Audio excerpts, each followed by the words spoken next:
வணக்கம் and welcome back to J Story Box. இன்னைக்கு நம்ம கேட்க போற கதை சுற்றி சுற்றி வருவேன் கதையுடைய பாகம் 2 பார்க்க போறோம். ஏற்கனவே நான் பாகம் 1 கதை போட்டிருக்கேன். அது கேட்காதவங்க முதல்ல அது கேட்டுட்டு அதுக்கு பிறகு கதைக்கு வாங்க. அதற்கான லிங்க் வந்து நான் டிஸ்கிரிப்ஷன் பாக்ஸில் நான் மென்ஷன் பண்ணுறேன். மேலும் என்னுடைய சேனலை நீங்கள் இதுவரை சப்ஸ்கிரைப் பண்ணலைன்னா சப்ஸ்கிரைப் பண்ணிடுங்க. அப்படியே மறக்காம பக்கத்தில் இருக்க அந்த பெல் ஐக்கானே ப்ரெஸ் பண்ணுங்க. சரி வாங்க நாம கதைக்குள்ள போகலாம். அத்தியாயம் 13.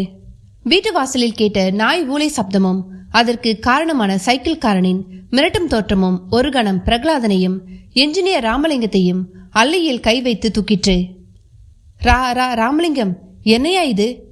இவன் இவன் நம்ம நிலத்துல நாய்க்கடிப்பட்ட அதே நபர் தான் சார். அது சரி, இங்கே எப்படி? எனக்கும் ஒன்றும் புரியல சார். ஹாஸ்பிட்டலில் நான் அட்மிட் பண்ணி நல்லா பார்த்துக்க சொல்லிட்டு வந்திருந்தேன். இங்கே எப்படின்னு தான் புரியல. ராமலிங்கம் மென்று விழுங்கும் பொழுதே சட்டென்று புதிய எண்ணம் தோன்றியவராக உள்ளே திரும்பி சென்றார். தொலைபேசியை அணுகி ஹாஸ்பிட்டலோடு தொடர்பு கொண்டார். எல்லாம் சில நொடிகளில் மறுமுனையில் யாரோ எடுத்தார்கள். ஹலோ, டாக்டர் தினேஷ் பாபு இருக்காரா? நீங்கள் யார் பேசுகிறீங்க? என்ஜினியர் ராமலிங்கம். ஒரு நாய்க்கடி கேஸை அட்மிட் பண்ணியிருந்தேனே சார். உங்களை தான் டாக்டர் தேடிட்டு இருக்கார். இப்போ எங்கே இருக்கீங்க? அது சரி, பேஷண்ட்டை எப்படியே கேர்லெஸ்ஸாக வெளியே விடுவீங்க? நாங்கள் வெளியே விடலை. இங்கே எல்லாரையும் கடிச்சிட்டு அவர் தப்பிச்சு போயிட்டார். அவர் யாரை கடிச்சாலும் உயிருக்கே ஆபத்து. அன்கண்ட்ரோல்டாக போய்கிட்டு இருக்கு அவர் நிலை. அவரை பார்த்தீங்களாவா? இங்கே எங்கள் வீட்டுக்கு வெளியில் நாயை போலவே நின்றுக்கிட்டு அந்த ஆள் பார்க்குற பார்வையே பயங்கரமாக இருக்கு. முதல்ல அட்ரஸை கொடுங்க, அவரை பிடிக்கணும். இல்லைன்னா ரொம்ப விபரீதமாகிவிடும். மை காட், முதல்ல அட்ரஸை நோட் பண்ணிக்கிட்டு புறப்பட்டு வாங்க. எங்களால் முடிஞ்சா பிடிச்சு கட்டி வைக்க பார்க்குறோம். பார்த்து சார், அவரோட எச்சில் பட்டா கூட ஆபத்து. ரேபீஸ் கிருமிகள் எய்ட்ஸை விட மோசமானது சார். சார் சீக்கிரம் வாங்க. ராமலிங்கம் போனை முடக்கி விட்டு திரும்பினார். வெளியில் அந்த சைக்கிள்காரன் மெயின் கேட் மேல் ஏறி அமர்ந்து கொண்டிருந்தான். சாய்ந்த கழுத்தில் வியர்வை ஸ்ப்ரே செய்த மாதிரி ஊறி இருந்தது. கண்கள் இரண்டும் இடுங்கி போய் வெறித்து கொண்டிருந்தன. வாய் பிளந்து நாக்கு வெளி தள்ளியிருக்க எச்சில் முன்மார்பை தெப்பமாக நினைத்திருந்தது. கைகளை முறுக்கி கொண்டு கம்பியை ஒரு தினசாக பற்றி கொண்டிருக்க பெருமூச்சோடும் இலைப்போடும் கிர் கிர் என்ற சப்தத்தோடும் ரஞ்சிதாவும் ஜன்னல் வழியாக அவனை பார்த்துவிட்டு பதறி போயிருந்தாள். குழந்தை அணு அவளை கட்டி கொண்டிருந்தது. பிரகலாதனும் ராமலிங்கமும் அவனை பிடிப்பது பற்றி யோசித்துக் கொண்டிருந்தனர். அந்த இரவு பொழுது நெருப்பு பொழுதாக மாறத் தொடங்கியிருந்தது. அக்கம் பக்கங்களில் உள்ள சிலர் கூட யதார்த்தமாக பார்த்துவிட்டு ஜன்னல் வழியாகவும் பால்கனி வழியாகவும் பார்த்து கொண்டு நிற்க பரபரப்பு காட்டு தீயாட்டம் பரவத் தொடங்கியிருந்தது. சார், ஒரு பெரிய துப்பட்டி இருந்தா அதுல போட்டு அப்படியே அமுக்கிடலாம்னு நினைக்கிறேன்.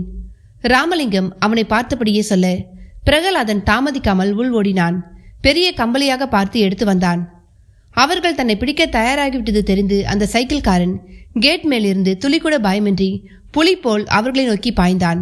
பாய்ந்த வேகத்தில் பலத்த அடிபட்ட பொழுதும் அது லட்சியம் செய்யாத வெறியும் ஒரு வெறிநாயைப் போலவே புடைப்பும் சிலிர்ப்பும் அவனிடம் பீறிட்டது. பிரகலாதனும் ராமலிங்கமும் அவன் பாய்ந்த வேகத்தை பார்த்து பதறி போய் பின்னால் ஓடினார்கள். வீட்டை ஒட்டி நந்தியாவட்டையும் செம்பருத்தியும் மண்டி கிடந்தது.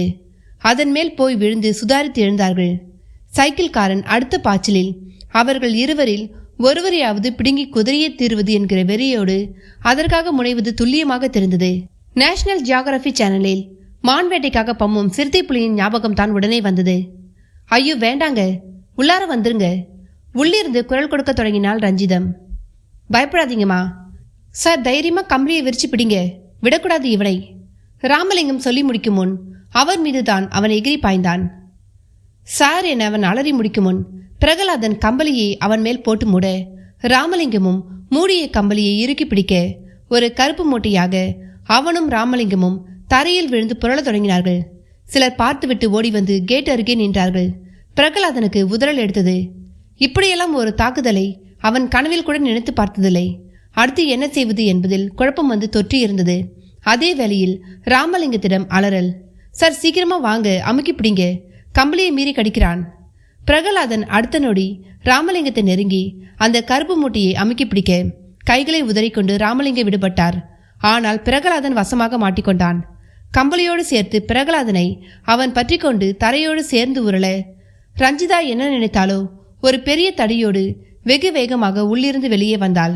பிரகலாதனோடு சேர்ந்து உருளும் அந்த கருப்பு மூட்டை மேல் வீறு கொண்டு விளாசத் தொடங்கினாள். பதிலுக்கு குறைப்பு சத்தம் கேட்டது. அப்படியே அது முனகலாக மாறியது. ஒரு கட்டத்தில் மெல்ல பிடி தளர்ந்திட அந்த மூட்டை அப்படியே அசைவற்றும் போனது. சில நொடிகள் யாரிடமும் பேச்சு மூச்சில்லை. எல்லோர் பார்வையும் மூட்டை மேலேயே இருக்க பிரகலாதன் மிரட்சியோடு எழுந்து நின்றான். நல்ல காரியம் பண்ணீங்க மேடம் என்றபடி வியர்வையை வழித்து போட்டார் ராமலிங்கம். கச்சிதமாக கேட்டுக்கு வெளியில் ஆஸ்பத்திரி ஆம்புலன்ஸும் வந்து தேங்கி நின்றது. திபு திபுவென்று நீல பேண்ட்டும் சட்டையும் போட்ட ஆஸ்பத்திரி ஸ்வீப்பர்கள் சிலர் ஓடி வந்தனர். கூடவே ஒரு டாக்டர் கையில் ஒரு ஊசி சிரிஞ்சுடன் ஓடி வந்து பிரகலாதனையும் ராமலிங்கத்தையும் சமீபித்து நின்றார். என்ன ஆச்சு? கம்பளியால அப்படியே சுருட்டி பிடிக்க பார்த்தோம். அப்படியும் என்னமா கடிச்சான் தெரியுமா? ராமலிங்கம் சொன்னபடியே வலது கை மணிக்கட்டை பார்த்தார். இரத்த பாம்பின் நெளிச்சலோடு தெரிந்தது கை. டாக்டர் முகம் உடனே மாறியது. மை காட், கடிபட்டுடுச்சே என்று அலறியவர், சார் முதல்ல போய் ஆம்புலன்ஸ்ல ஏறுங்க. அரை மணிக்குள்ளார உங்களுக்கு ஊசியை போட்டு மெடிசன் கொடுக்கலனா உங்களையும் யாராலையும் காப்பாற்ற முடியாது என்று கத்தினார். பிரகலாதன் உடனேயே அவரோடு ஆம்புலன்ஸ் நோக்கி நடக்க தொடங்கினான். ஸ்வீப்பர்கள் அந்த கருப்பு மூட்டியை சமீபித்து கம்பளியை வைக்கிய பொழுது ரத்தம் தோய்ந்த உடலோடு சேப்பு சகதியாக தெரிந்தான் சைக்கிள்காரன். கமான் குவிக், அப்படியே அந்த கம்பளியோடு சேர்த்து தூக்குங்க. டாக்டர் அநியாயத்துக்கு பதறினார். அடுத்த நிமிடமே எல்லோரும் வேடிக்கை பார்க்க என்ஜினியர் ராமலிங்கத்தோடு பிரகலாதனும் வேனில் தொற்றிக்கொள்ள அந்த ஆம்புலன்ஸ் அந்த சைக்கிள்காரனாய் மனிதனையும் ஒரு பொட்டலமாக அள்ளி போட்டுக்கொண்டு புழுதி பறக்க புறப்பட்டு போயிற்று. வீட்டு வாயில் படியில் நின்று வெறிக்க பார்த்து கொண்டிருந்த ரஞ்சிதாவின் கண்கள் இமைப்பதையே மறந்துவிட்டிருந்தன. குழந்தை அணுவிடமும் அதே நிலை. மணி 12 நெருங்கிக் கொண்டிருந்தது. குழந்தை அணு ரஞ்சிதாவின் மடிமேல் அப்படியே தூங்கிவிட்டிருந்தது. நடு ஹாலில் தூக்கம் பிடிக்காமல் வாசல் பக்கமே பார்த்தபடி அமர்ந்திருந்தாள் ரஞ்சிதா. அவ்வப்பொழுது போன் ரிசீவரையும் பார்த்தாள். இரவுக்கே உண்டான சந்தடிகள் அற்ற நிலை.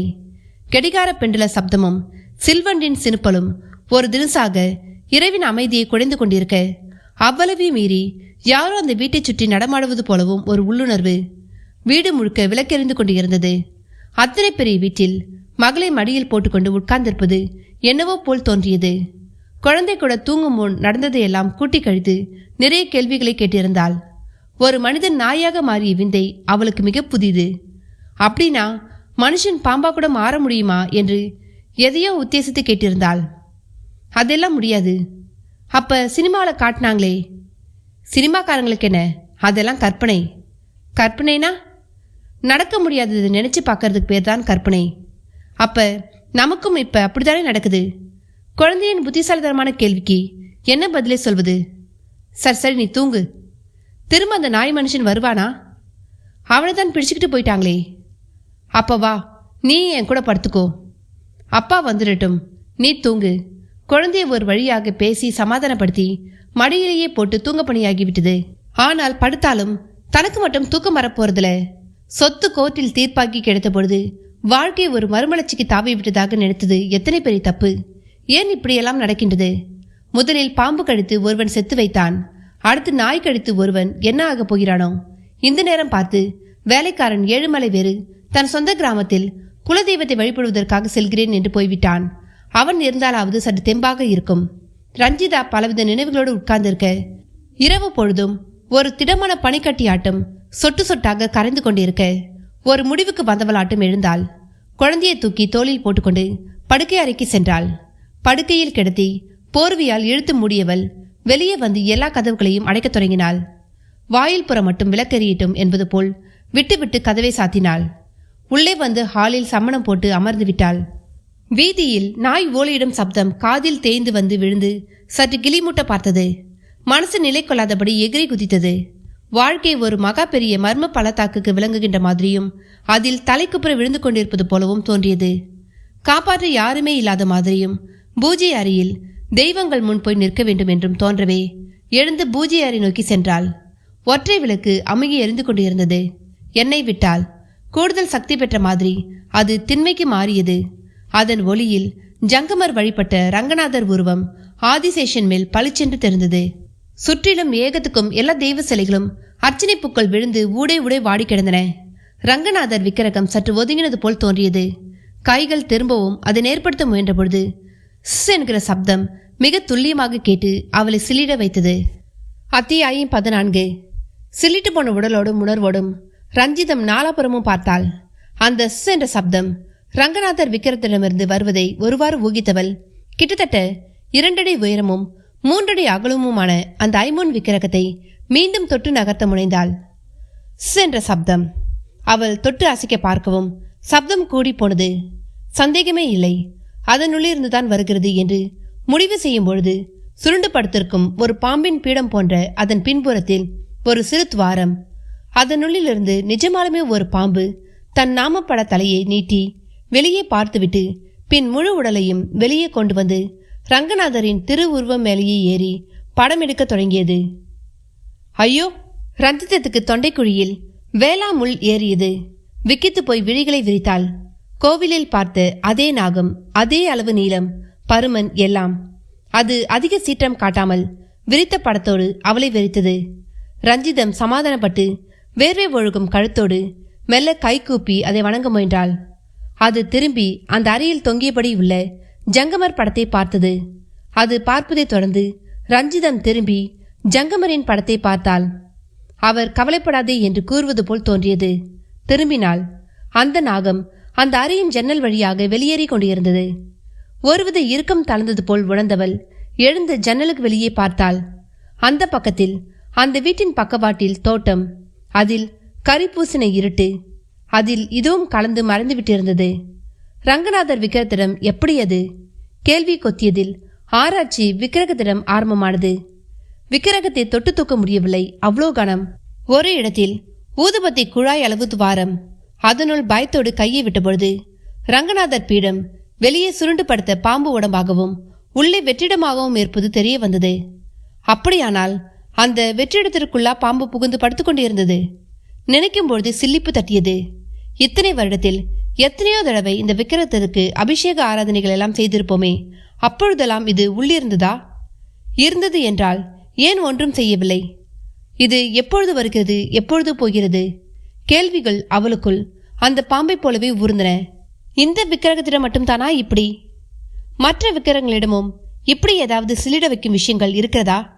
அந்த நள்ளிரவில் ரஞ்சிதம் ஒரு புதிய ஆராய்ச்சியில் தன்னை நுழைக்க தொடங்கினாள். பூஜை அறையின் மணிமண்டபத்தின் கீழ் எவ்வளவோ விக்கிரகங்கள். ஒன்று ரங்கநாதர், அடுத்தது புல்லாங்குழல் ஊதும் கண்ணன், அடுத்து ராஜராஜேஸ்வரி. அவளும் கூட மேரு போன்ற ஸ்ரீ சக்கர பீடத்தின் மேல். ரஞ்சிதத்தின் கைகள் அந்த பீடத்தையும் பற்றி வருடி பார்த்தது, தூக்கி பார்க்க முயற்சியும் செய்தது. இப்படியெல்லாம் இத்தனை நாளில் ஒரு பொழுது கூட செய்ததில்லை. அவ்வளவும் ஜங்கமர் பூஜித்த விக்கிரகங்கள்.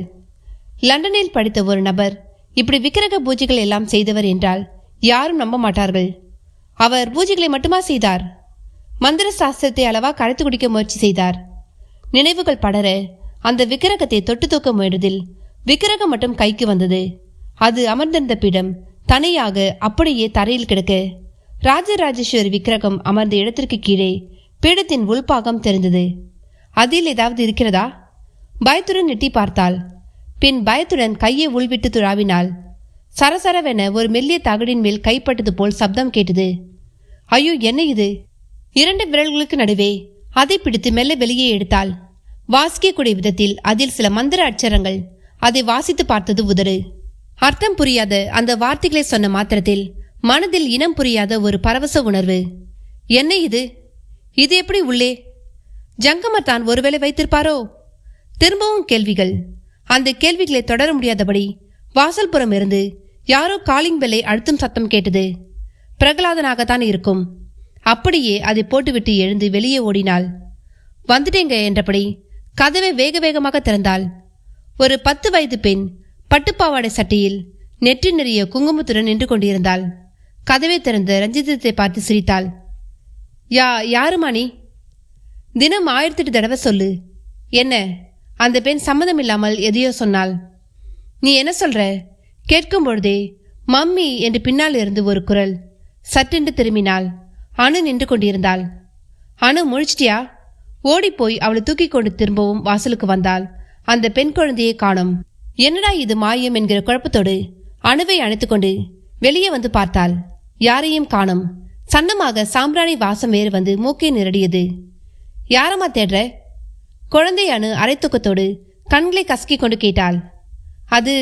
அது ஒரு பாப்பா வந்துச்சு, அதான். பாப்பாவா? ஆமாம். தோளில் அணு துவல வாசல் விளக்கு வெளிச்சத்தில் தேடல் தொடர ஆட்டோ ஒன்று வாசல் மெயின் கேட்டுக்கு அப்பால் வந்து நிற்கிறது. அதிலிருந்து பிரகலாதன் இறங்கினான். சோர்வாக நடந்து உள்ளே வரத் தொடங்கினான். ரஞ்சிதத்தை பார்த்து, என்ன ரஞ்சிதம், நீ படுக்காம எனக்காக காத்துட்டு இருக்கியா என்று கேட்டபடி ஹாலில் நுழைந்து சோஃபாவில் விழுந்தான். இல்ல, இப்பதான் வெளியே வந்தேன். நீங்கன்னு நினைச்சு கதவை திறந்தா ஒரு சின்ன பொண்ணு. சின்ன பொண்ணா? ஆமாங்க. இந்த ராத்திரியில ஒரு சின்ன பொண்ணா? யார் அது? தெரியலீங்க. ஆமா, நீங்க போன காரியம் என்னாச்சு? என்னத்த சொல்லட்டும், சம்திங் ராங் ரஞ்சிதம். எனக்கு ஏன் இப்படியெல்லாம் நடக்குதுன்னே தெரியல என்றான் பெருமூச்சு பெருக. என்னங்க நடந்துச்சு? அந்த சைக்கிள்காரன் செத்துட்டான் ரஞ்சிதம். அவன் சொன்ன மறுநொடி தோளிலிருந்து அணுவை கீழே இறக்கிவிட்டு அவனை சமீபித்து அமர்ந்தவள், நிஜமாவா என்றாள் காற்று குரலில். ஆமாம், இன்ஜினியர் ராமலிங்கத்தையும் இன்டென்சிவ் கேருக்கு கொண்டு போயிட்டாங்க. ஐயோ, அவருக்கு என்ன? சைக்கிள்காரன் அவரை கடிச்சிட்டதால அவரும் அவனை மாதிரி ஆக வாய்ப்பு நிறைய இருக்காம். அப்புறம் என்ன, பாடியை யார்கிட்ட கொடுக்கறதுன்னு கேட்டாங்க. அந்த சைக்கிள்காரன் யாருன்னே தெரியாதப்ப என்னத்த பண்றது? சரி, என்ன பண்ணீங்க? பாலித்தீன் பேக்கில் உடம்பை போட்டு மூடி பவுடர் போட்டுட்டாங்க. உங்க பொறுப்புல எடுத்துட்டு போங்கன்னு டாக்டர்ஸ் என்கிட்ட ஒரே ரகலை. எனக்கு யாருன்னே தெரியாது. தெருவில் போற ஒருத்தரை நாய் கடிச்சா என்ன பண்ணுவோமோ அதை தான் நான் செஞ்சேன்னு சொன்னேன். அப்ப அன்கிளைம்டு பாடியா பண்ணிடுவோம், போலீஸ் கேஸ் ஆக்குவோம்னு ரூல்ஸ் பேசினாங்க. என்னவோ பண்ணிக்குங்க, இதுக்கும் எனக்கும் சம்மந்தமே இல்லைன்னு சொல்லிட்டு வரதுக்குள்ள போதும் போதும்னு ஆயிடுச்சு ரஞ்சிதா. பேச்சோடு வாயில் கொட்டாவி பிரிய அப்படியே எதிரில் உள்ள மோடா மேல் காலை தூக்கி போட்டான். அதற்கு மேல் அந்த வேளையில் அவனோடு பேச மனது வரவில்லை. சரி, போய் படுங்க, காலையில பேசிக்கலாம். அவள் அவனை ஊக்கியபடி அணுவோடு பெட்ரூமுக்குள் நுழைந்து அவளை படுக்கையில் கிடத்தினாள். அவனும் பின்னாலேயே வந்து சட்டியை கூட கழட்டாமல் படுக்கையில் விழுந்தான். அவள் திரும்ப பூஜை அறைக்குள் நுழைந்தாள். விக்கிரகங்கள் வெறித்து பார்த்தன, குறிப்பாக அந்த தகடு. அதை பார்த்த நொடி 1008 முறை சொல் என்ற சிறுமியின் முகம் ஞாபகத்துக்கு வந்தது. இந்த மந்திரத்தை தான் சொல்ல சொன்னாலோ? யாராக இருக்கும்? கேள்வி கேள்வி கேள்வி எழுந்தது. குடைச்சல் எடுத்தது. ரங்கநாதர் விக்கிரக துவாரம் அச்சம் முட்டியது. திரும்ப அந்த பாம்பு வருமோ? அச்சம் பெரிதானது. பிரகலாதன் சொன்ன மரண செய்தி வேறு. மனதில் அமிலத்தை தெளித்தது. ஒரே எரிச்சல். எல்லாவற்றையும் ஒழுங்குபடுத்திவிட்டு வந்து படுக்கையில் விழுந்தாள். பிரகலாதன் களைப்பின் காரணமாக சகலத்தையும் மறந்து குரட்டையில் இருந்தான். அணு அவன் மேல் காலை தூக்கி போட்டபடி தூங்கிக் கொண்டிருந்தாள். புயலுக்கு பின் அமைதியோ? திரும்பவும் புயல் வருமோ? தொட்டு தொட்டு சர்க்கிள். கனத்த மனத்துடன் படுக்கையில் சாய்ந்தாள். தூக்கம் வருவேனா என்றது. கெடிகார பெண்டுல சப்தம் அந்த இரவில் தரையில் குழி வெட்டியது. ஊடே திரும்பவும் காதில் கேட்டது காலிங் பெல் சப்தம். யாராக இருக்கும்? அத்தியாயம் 15. திரும்ப ஒலித்த காலிங் பெல் சப்தத்தை தொடர்ந்து படுக்கையிலிருந்து எழுந்து போய் கதவை திறந்தாள் ரஞ்சிதம். வாசலில் திரும்பவும் அதே சின்ன பெண், முகத்திலும் அழையாத புன்னகை. யாரு மணி? என்ன தெரியல? அந்த கேள்வியில் ஒருவித ஏளனம். தெரியலையே. சரி, தெரியாட்டி போகுது, விடாம ஜெபம் பண்ணு. என்ன ஜெபம்? நீ யாரு? எனக்கு எதுவும் புரியலையே. நடுவில் கத்தரிப்பது பின்னாலிருந்து குரல். அம்மா. திரும்பினாள் ரஞ்சிதம்.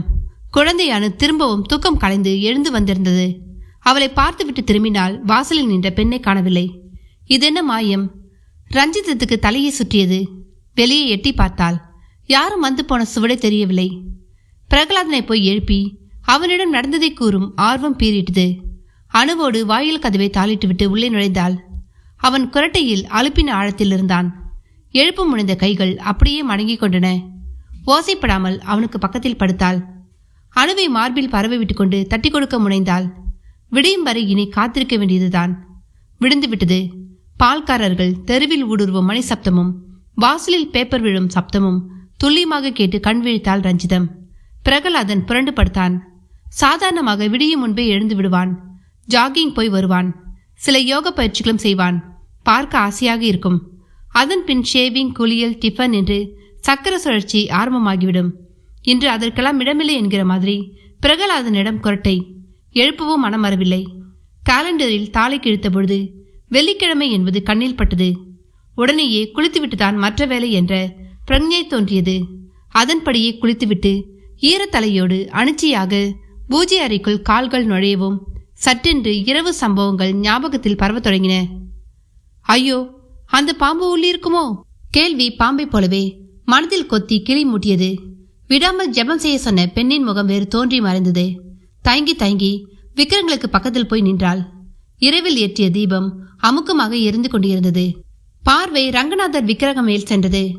உலோக பாம்பின் மேல் சயனித்திருக்கிறார் அவர். உள்ளே அசல் பாம்பு. இது தற்செயல் அமைவா, இல்லை திட்டமிட்ட ஒன்றா? இப்படி நிகழ்வதெல்லாம் தற்செயல் நிகழ்வாகத்தான் இருக்க முடியும். இது தற்செயல் என்று யூகிக்கு இடம் இருக்கிறது. ஆனால் எந்திர தகட்டை தொட்டு வெளியே எடுத்த நொடி பொழுதில் வெளியே ஒரு பெண் வந்து தினம் 1008 முறை ஜெபி என்றாளே, எதை வைத்து? அவளுக்கு எப்படி தெரியும்? அவள் யார்? கேள்விகள் ரயில் பெட்டிகளாட்டம் அணிவகுத்தன. அணிச்சியாய் பார்வை சக்கரைப்பிழை எந்திரத்தின் மேல் போய் நின்றது. அந்த மந்திர சொற்கள் வாசி வாசி என்றது. காட்டு சருகுகளில் தீப்பிடித்துக் கொண்டது போல் அவள் மனது அந்த சொற்களை பற்றி கொண்டு உச்சரிக்க ஆரம்பித்தது. உச்சரிக்க உச்சரிக்க ஒருவித பரபரப்பும் மின்னோட்டமும் உடம்பில் ஏற்படுவது போலவும் தோன்றியது. ஜங்கமர் படத்தில் இருந்தபடியே அது கேட்டு புலகாகிதப்பட்டவராட்டம் பார்த்து கொண்டிருந்தார். இப்படித்தான், இதே போலத்தான் ஜங்கமரும் இந்த மந்திரங்களில் ஒரு நாள் மூழ்கி போயிருந்தார். லட்சம் கோடி என்று இந்த மந்திரங்களை உச்சரிக்க உச்சரிக்க ஒரு மாபெரும் மாற்றம் உன் வாழ்வில் நிகழும். இந்த சொற்கள் உருவாக்கும் சப்தம் அசாதாரணமானது. இந்த உலகமே 3 பரிமாணங்களால் மட்டுமே ஆனது. சப்தம், காலம், இடம் என்பதுதான் அது. மற்ற எல்லாமே பொய். ஒவ்வொரு மந்திரமும் சப்தம், காலம், இடத்தை சார்ந்ததே. கண்ணை மூடிக்கொண்டாலே போதும், பிரபஞ்சம் காணாமல் போய்விடும். காதை மூடிக்கொண்டால் சப்தம் காணாமல் போகும். இரண்டும் காணாமல் போக இருப்பதே இல்லாமல் போகும். இருந்து இல்லாமல் போய் ஏகாந்தம் கொள். அந்த நிலையில் நேரம் நின்று போன விந்தையை நீ உணரலாம். நேரம் நின்றால் காலம் நின்று போய், வயது நின்று போய். அவ்வளவும் ரகசியம் என்கிற ஒரு புத்தகம் இப்படி பல செய்திகளை சொல்லிய வண்ணம் பாகம் பாகமாக விருந்து கிடந்தது. யார் எழுதியது என்பதே தெரியவில்லை. ரகசியத்தில் அதுவும் கூட அடக்கமோ என்னவோ. லண்டனில் வாழ்ந்த நாளில் எவ்வளவோ புத்தகங்களை வாசித்தவர்தான் ஜங்கமர். ஷேக்ஸ்பியரிலிருந்து லூயிகளின் வாழ்க்கை சரிதம் வரை தலையணையாக புத்தகங்கள் எல்லாம் பொழுதை போக்கு உதவி செய்தது. வாழ்க்கை பரிமாணங்களை விதவிதமாக காட்டிற்று. மனித அறிவின் கற்பனை கனவுகளை பற்றி நிறைய சொல்லிற்று. 4-5 நாள் வரை அதன் பாதிப்புகள் இருந்தன. ஆனால் இந்தியா வந்து மதுரை வாசியான பின் ஏற்பட்ட பாதிப்புகள் அவைகளை சுண்டைக்காய் ஆக்கிவிட்டது. யோக விலாசம், பிரபஞ்ச விதானம், எந்திர ஜாலம், கருட புராணம், விக்ரமன் மௌனம் என்று இங்குதான் எத்தனை புத்தகங்கள். அவற்றின் பாதிப்பிலிருந்து விடுபடுவது முடியாது போல் இருக்கிறதே. அதிலும் எல்லாமே ரகசியம் என்னும் புத்தகமும் வேதாந்த ரகசியமும் புரிந்து கொள்ள முடிந்தவனுக்கு வானத்து நட்சத்திரங்களை எல்லாம் அறிமுகம் செய்து வைத்தது. ஒவ்வொரு நட்சத்திரமும் இந்த பிரபஞ்சத்தில் வாழ்ந்து உயிர்விட்ட மனிதர்கள் என்றது. மனிதன் நட்சத்திரமாகின்றான் என்பது ஒரு கற்பனையா, இல்லை நிஜமா? நிஜம் என்று சாதித்தது அது. உடம்பை கூட ஸ்தூலம், சூட்சுமம் என்று 2 கூறாக பிரித்தது. அதே போல் அவர் நான் யார் என்கிற கேள்விக்கு விடை கண்டு எல்லாவற்றையும் புரிந்து கொண்டு விட்டாரோ என்று தோன்றியது. இல்லாவிட்டால் இப்பொழுது ரஞ்சிதம் மந்திர உச்சாரணம் செய்யும் இந்த போதில் காற்று வீச்சே துளியும் இல்லாத அந்த பூஜை அறையில் அவரது ஆளுயர வண்ணப்படம் இடவளமாய் ஆட எது காரணம்? அவரது சூட்சுமம் தான் அந்த படத்தை ஆட்டி தன் கவனிப்பை உணர்த்துகிறதோ? ரஞ்சிதம் முதலில் அதை கவனிக்கவில்லை. பின் எதற்கோ திரும்பிய பொழுது அதை கவனித்தாள். அதிர்ந்து போய் உச்சாரணத்தை நிறுத்த அதுவும் நின்று போனது. ஐயோ, ரஞ்சிதம் திருக்கிட்ட அதே வேலை. பிளக்! நீரை திருக்கிக் கொண்டு ஜெயதேவனின் தேகம் அந்த கிணற்றினுள் மூழ்கி போயிருந்தது. 2 அடிப்பாகம் நோக்கி விசையுடன் முன்னேறி கைகளால் நாலாபுரமும் துழாவவும் தொடங்கியது. 5 அடிக்கு குறையாத உயரத்தோடும் 3 அடி பர்மனோடும் பாசி பரவலோடு ஒரு விக்கிரகம் கைகளில் அகப்பட தொட்டு பார்த்து ஊர்ஜிதத்தோடு ஜெயதேவன் திரும்ப மேலே எழும்பி வர தொடங்கினான். நீர்பரப்பின் மேல் திமிரலோடு வெளிப்பட்டு பெருமூச்செறிந்தவன் அப்படியே அண்ணாந்தான். துளசி மாமா வெறுத்து பார்த்தபடி இருந்தார். அத்தியாயம் 16. நீர்படுக்கை மேல் தெரிந்த ஜெயதேவனை வெறுத்து பார்த்தபடி நின்று கொண்டிருந்தார் துளசி மாமா. ஜெயதேவன் நீந்தி பக்கவாடு திட்டை பிடித்து ஆஸ்வாசிக்க தொடங்கினான். என்ன விக்கிரகம் இருக்குதானே? காற்று குரலில் துளசி மாமாவின் கேள்வி ஜெயதேவனை முற்றிற்று. காது மூக்கெல்லாம் வழிந்து கொண்டிருந்தது கிணற்றின் பாசி பிடித்த நீர். அப்படியே வழித்து விட்டபடி மேலேறி வரத் தொடங்கினான் அந்த இளம் மந்திர யோகி. பொழுது நன்றாக விடிந்து பொங்கி எழுந்து விட்டிருந்தான் சூரியன். சறுக்கு பலகை போல் சாய்ந்து விழும் கதிர்கள் அவன் உடலில் பட்டு மின்ன சிரித்தபடி பேச ஆரம்பித்தான் அவன். உள்ள ஜக்கமாயிருக்கா? கல் பதுமியா இன்னமும் சக்தியோட? அதான் தெரிஞ்ச விஷயமாச்சே. என் தங்கை சக்களத்து தானே தூக்கி போட்டவ. கள்ளம் பறையாத. அதை ஒரு ஆளால் தூக்கி போட முடியாது. அதுலேயும் ஒரு பெண் குட்டியால் போடவே முடியாது. அப்படின்னா என்ன? அப்படின்னா அன்னைக்கு நடந்ததை நீ நோக்கியோ? அது அது என்ன? அது ஒரு 4 பேராவது வந்து தூக்கி போட்டிருக்கணும். இருக்கலாம். இதோ பார் துளசி, இப்படி இருக்கலாம் போகலாம் பேச்செல்லாம் வேண்டாம். எனக்கு திடமாயிட்டு தெரியணும். இப்ப அது தெரிஞ்சு என்ன ஆகணும்?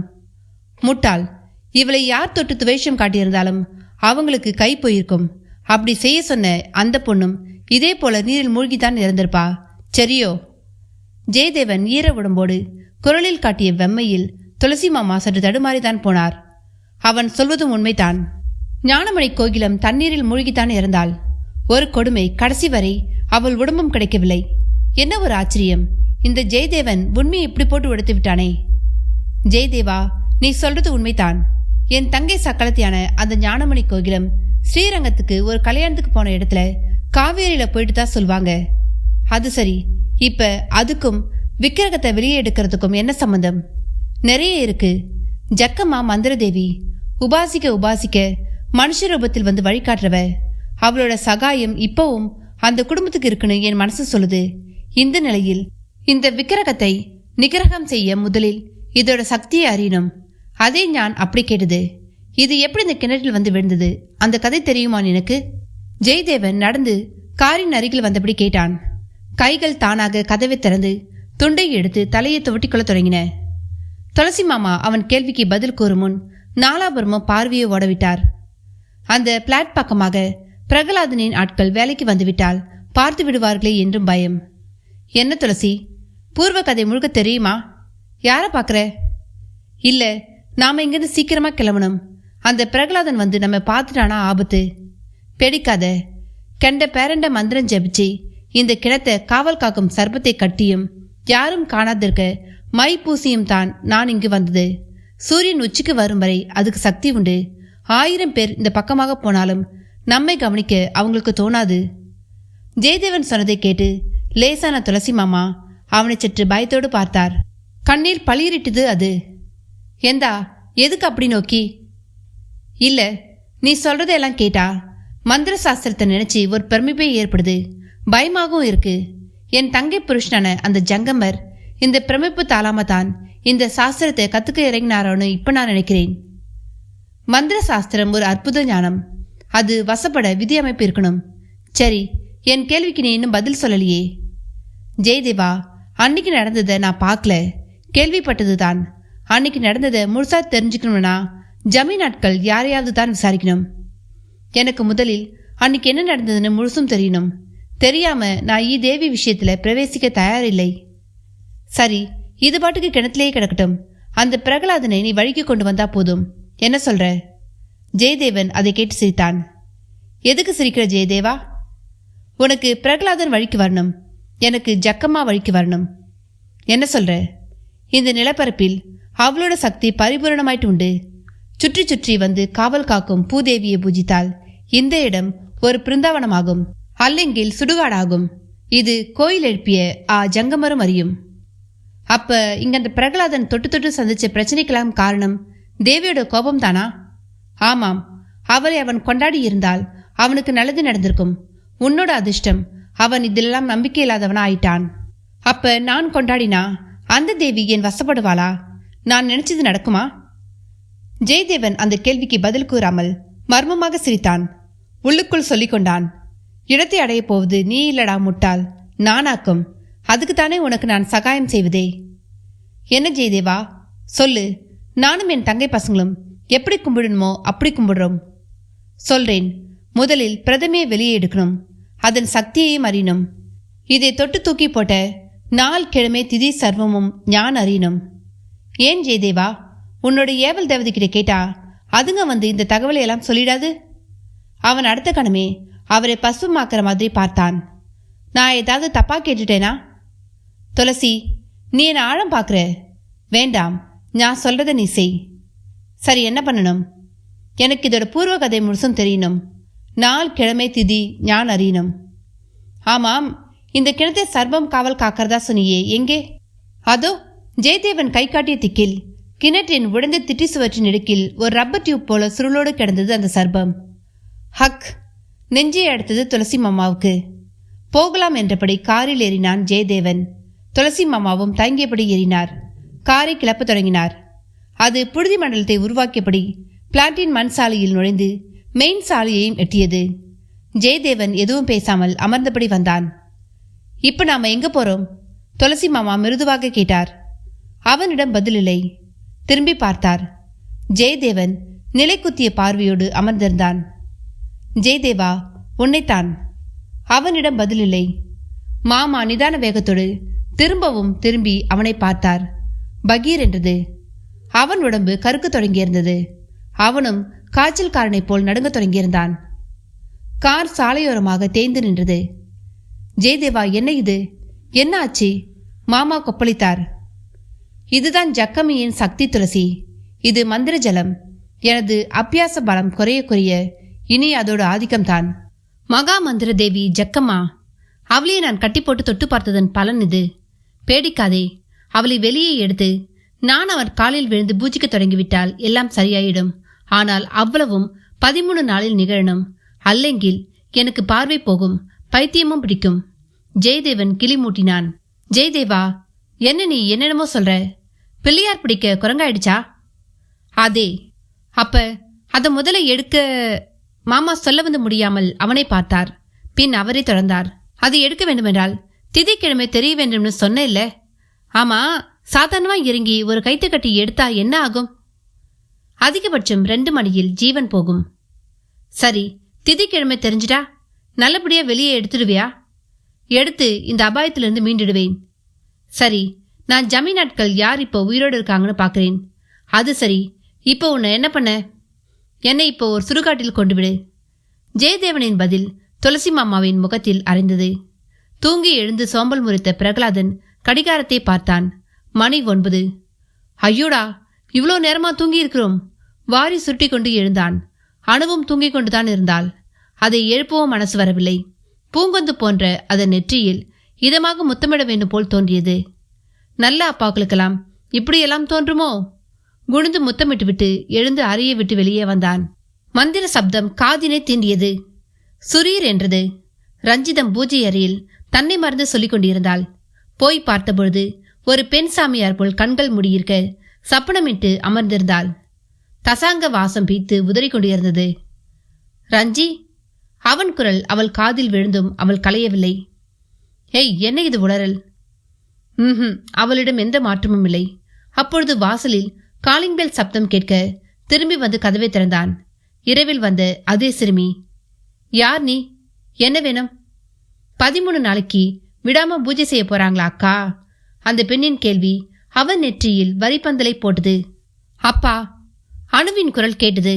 திரும்பிய பொழுது கண்ணை கசக்கிக் கொண்டு வந்தாள் குழந்தை. தூக்கி கொண்டு திரும்ப வாசலுக்கு வந்தால் அங்கு யாரும் இல்லை. அத்தியாயம் 17. எங்கே போனால் அந்த சிறுமி? பிரகலாதன் பார்வையில் துழாவலுடன் அணுவை தூக்கி கொண்டு திரும்ப உள்ளே வந்தான். ரஞ்சிதத்தின் மந்திர உச்சாரணம் காதுகளை திரும்ப தாக்கியது. என்ன இது? இப்படி சத்தம் போட்டு மந்திரம் சொல்லி பூஜை செய்யற பெண்ணிலேயே இவள். அவனுக்குள் திரும்பவும் கேள்வி பூச்சி எழுந்தது. தன் தூக்கம் கலைந்து கண்களோடு அணுவும் அம்மாவை பார்த்தாள். ரஞ்சி! பிரகலாதன் அவளை நிறுத்த பார்த்தான். அவள் காதில் வாங்காதவள் போல் தொடர்ந்து கொண்டிருந்தாள். அணு அப்பா தோளினை இறுக்கி கட்டிக்கொண்டவள் சோர்வோடு தலையை தோள் மேல் சரித்தாள். அப்பொழுது பக்கவாட்டு சுவரில் ஜங்கமரின் படம் கம்பீரமாக கண்ணில் பட்டது. பட்ட மாத்திரத்தில் அது இடவலமாக ஆடுவதும் தெரிந்தது. அந்த சின்ன பெண்ணின் கண்களை இப்பொழுது ஆச்சரியம் வந்து அள்ளி எடுத்துக்கொண்டது. விருட்டென்று நிமிர்ந்தாள். உற்று பார்க்க தொடங்கினாள். என்னடா, எதை பாக்குற? இவ வேற சாமியார் மாதிரி ஜபம் பண்ணிட்டு இருக்கா. அழுத்து கொண்டபடியே திரும்பின பிரகலாதனின் கண்ணிலும் ஜங்கமரின் படம் ஆடுவது பட்டது. நிதானமாக இந்த பக்கம் ஒரு 1.5 அங்குலத்திற்கும் அந்த பக்கம் ஒரு 1.5 அங்குலத்திற்குமான ஆட்டம். முதலில் அது பெரிதாக அவன் கவனத்தில் பதியவில்லை. பிறகுதான் கவ்வி இழுத்தது. பக்கத்து படங்கள் எல்லாம் சிலையாக நிற்கும் பொழுது ஐஸ் வாட்டர் ஒழுகி ஓடுவது போல் ஒரு சிலிப்பு வேர் தோன்றியது. நிதானமாக நடந்துகிட்டே நெருங்கியான படத்தை பிடித்தான். அப்படியே நின்றது. சட்டங்களுக்கு பின்னால் இருந்து ஒரு ராட்சச பள்ளி ஒன்று விறுவிறுவென்று ஓடத் தொடங்கியது. ஓ, உன் வேலைதானா? சில்லிட்டு போன மனதில் இப்பொழுது தளர்ச்சி. திரும்பினான். ரஞ்சிதம் உச்சாரணத்தில் மும்முரமாக இருந்தாள். எரிச்சல் பீரிட்டது. கடும் முட்டாள்தனமாக தோன்றியது. மந்திர சப்தம் அர்த்தமில்லாத கொரகொரப்பான ஒன்றாக அறிவை கிள்ளியது. ஏய், எவ்வளோ நேரமா கூப்பிடுறேன்? என்ன பெரிய சாமியார்னு நினைப்பா? எழுந்திரடி, உழைத்துக்கொண்டு சப்தமிட்டபடி அவள் தோலை தொட்டு உசுப்பினான். அவளும் எதன் பிடியிலிருந்தோ விடுபட்டது போல் கண் திறந்தாள். பிரகலாதனையே ஒரு அந்நியனை போல் பார்த்தாள். என்ன ரஞ்சிதம், என்னாச்சு உனக்கு? இதென்ன சாமியார் மாதிரி? அது அது ஆமா, நீங்க எப்ப எழுந்திருச்சிங்க? அது கிடக்கட்டும், என்ன பண்ணிட்டு இருக்க? இதென்ன மந்திரவாதி மாதிரி ரங்கு ரீங்குன்னா மந்திரம் சொல்லிக்கிட்டு இருக்க? அது ஏன் கேக்குறீங்க? ஏதோ ஒரு சக்தி என்னை சொல்லுன்னு சொல்லுது. அதான் உனக்கு நல்லதுன்னு சொல்ற மாதிரியே இருக்குதுங்க. சரி, இதென்ன தகடு? இதெல்லாம் யார் சொல்லி கொடுத்தா? வெளியே என்னடானா ஒரு சின்ன பொண்ணு வந்து அக்கா என்ன 13 நாள் பூஜை பண்ண போறாங்களான்னு கேக்குது. என்ன நடக்குது ரஞ்சிதம் இங்கே? பிரகலாதன் விவரிப்பில் அந்த 13 நாள் விஷயம் ரஞ்சிதத்தை கொக்கி போட்டு பிடித்தது. என்ன சொன்னீங்க? ஒரு சின்ன பொண்ணு வந்து 13 நாள் நான் பூஜை செய்ய போறேன்னு சொன்னாலா? ஆமா, யார் நீன்னு கேட்கலாம்னு பார்த்தா மாயமா மறைஞ்சிட்டா. ஒரே ஆச்சரியமா இருக்கு. அடுத்த நொடி ரஞ்சிதம் இருக்குமானால் திரும்பி அந்த ரங்கநாதர் விக்கிரகத்தையும் எந்திர தகடுகளையும் பார்த்தாள். அப்படியே திரும்பி ஜங்கமர் படத்தையும் பார்த்தாள். என்ன ரஞ்சிதம், என்ன நடக்குதுங்க? கேட்குறேன்ல, அவன் கத்தினான். எது நடக்கணுமோ அது நடக்கிற மாதிரி தாங்க எனக்கு படுது. இப்ப என் மனசு ஸ்படிகமாட்டம் சஞ்சலம் இல்லாம இருக்கு. இப்படி ஒரு மனநிலைய என் வாழ்நாள்ல நான் அனுபவிச்சது கிடையாது. நேத்து வரை நம்ம வாழ்க்கை எப்படி போகுமோ என்ன ஆகுமோன்னு சஞ்சலப்பட்டுட்டு இருந்தேன். இனி அந்த கவலை இல்லை. மாமா இருக்கும்பொழுது நான் எதுக்குங்க பயப்படணும்? ஏய், என்ன சொல்ற? சஞ்சலம், மாமா, பயம்னு வாட்ஸ் ராங் வித் யூ? என்னங்க, இப்ப நீங்க எந்த பிரச்சனையும் இல்லாம நல்லா இருக்கிறதா நினைப்பா? ஒரு வாரத்துல எத்தனை சிக்கல்கள் யோசிச்சு பாத்தீங்களா? சரி ரஞ்சிதம், அதெல்லாம் இயற்கை. அதுல யோசிக்க என்ன இருக்கு? அப்ப நீங்க திடமா தான் இருக்கீங்களா? எஸ், சில அலுப்பு சலிப்பு இருக்கலாம். அது ரொம்ப சகஜம் ரஞ்சிதம். அப்புறமா இன்னொன்னு, தயவு செய்து வீட்டை இப்படி ஆசிரமமாக்காதே. உன்னை பார்த்தா எனக்கு திருச்சி சாமியார் நீ ஞாபகம் தான் வருது. வா, வந்து காஃபியை போட்டுக்கொடு. படு கேஷுவலாக பேசினான் பிரகலாதன். முதல் நாள் இரவில் எனக்கு ஏன் இப்படியெல்லாம் நடக்குது?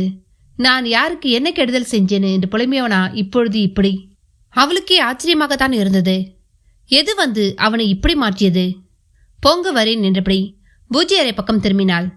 ஜன்னல் கம்பிகள் மேல் அந்த நாகம் திடீரென்று பார்க்கவும் பகீர் என்றது. வயிற்றிலும் பயப்பள்ளம் விழுந்தது. அதுவோ சில நொடி தரிசனம் தரத்தான் வந்தேன் என்பது போல் அந்த பக்கமாக இறங்கி கண்ணை விட்டு மறைந்தும் விட்டது. இருந்தும் பயத்தோடு ஜன்னலை நெருங்கி அதை அடைத்தாள்.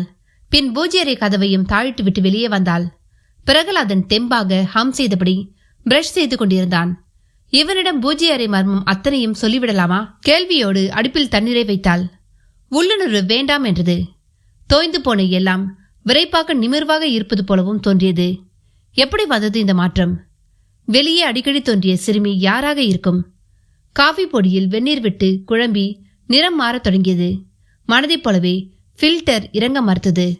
டன் டன் என்று விளிம்புகளை தட்டி அதிர்வேற்படுத்தினாள். அப்படியும் இறங்கவில்லை. தன் மனக்கேள்விகளும் இப்படித்தானே தேங்கி மறிக்கின்றன. முதல்ல ஒரு புது ஃபில்டர் வாங்கணும் முணுமுணுத்தாள். என்ன ரஞ்சிதம், ஃபில்டர் உசுர வாங்குதா? ஆமாங்க, இன்னைக்கு ஒன்று புதுசு வாங்கிட்டு வந்துருங்க. எதுக்கு? மேல பரல்ல பாரு, பாட்டி யூஸ் பண்ண அந்த காலத்து ஃபில்டர் ஒன்று கிடக்கு.